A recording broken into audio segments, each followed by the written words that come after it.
नमस्कार, आप सुन रहे हैं रेडियो हिंदुस्तान और मैं हूं आपके साथ आरजे रजनी।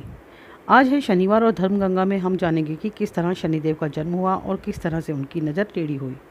आज हिंदू समाज में शनिदेव को लेकर एक भयंकर छवि बनी हुई है।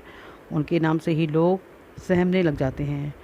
शनिदेव का प्रकोप भय पैदा कर देता है। इसका कारण यह है कि शनि देव को क्रूर ग्रह माना गया है, पर वास्तव में ऐसा नहीं है। ज्योतिष शास्त्र बताते हैं कि शनिदेव न्यायाधीश या कहीं दंडाधिकारी की भूमिका में होते हैं। वे लोगों के अच्छे कर्म का अच्छा परिणाम और बुरे कर्म का बुरा परिणाम प्रदान करने वाले ग्रह हैं। शनिदेव के कोप का शिकार होने पर भय की बात नहीं है, क्योंकि रूठे हुए शनिदेव को मनाया भी जा सकता है। इस कार्य हेतु शनि जयंती का दिन तो सबसे अच्छा माना जाता है। स्कंद पुराण में शनिदेव के जन्म के बारे में जानकारी प्राप्त होती है। इस पुराण में के काशी खंड में प्राप्त कथा के अनुसार राजा दक्ष की कन्या संध्या का विवाह सूर्य देवता के साथ हुआ। सूर्य देवता का तेज बहुत अधिक था, जिसे लेकर संध्या परेशान रहती थी।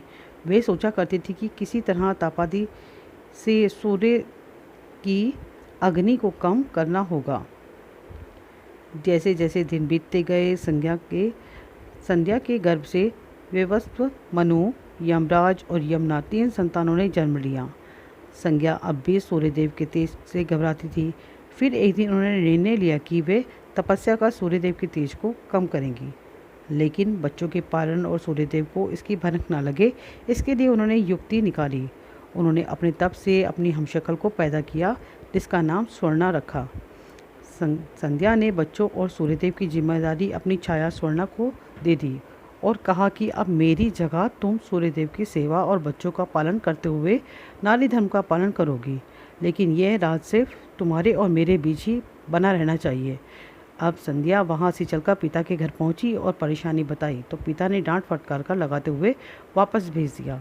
लेकिन संध्या वापस न जाकर वन में चली गई और घोड़ी का रूप धारण कर तपस्या में लीन हो गई। उधर सूर्यदेव को जरा भी आभास नहीं हुआ कि उनके साथ रहने वाली संध्या नहीं, स्वर्णा है। स्वर्णा अपने धर्म का पालन करती रही। उसे छाया रूप होने के कारण उन्होंने सूर्यदेव के तेज से भी कोई परेशानी नहीं हो। सूर्यदेव और स्वर्णा के मिलन से भी मनु, शनिदेव और भद्रा 3 संतानों ने जन्म लिया। एक अन्य कथा के अनुसार शनिदेव का जन्म महर्षि कश्यप के अभिभावकत्व में कश्यप यज्ञ से हुआ। छाया शिव की भक्तन थी। जब शनिदेव छाया के घर में थे तो छाया ने भगवान शिव की कठोर तपस्या की। वे खाने पीने की सुध तक उन्हें ना रही। भूख प्यास धूप गर्मी सहने के कारण उसका प्रभाव छाया के घर में पल रही संतान यानी शनि पर भी पड़ा। उसका रंग काला हो गया। जब शनिदेव का जन्म हुआ तो रंग को देखकर सूर्यदेव ने छाया पर संदेह किया और उन्हें अपमानित करते हुए कह दिया कि यह मेरा पुत्र नहीं हो सकता। माँ के तप की शक्ति शनिदेव में भी आ गई थी।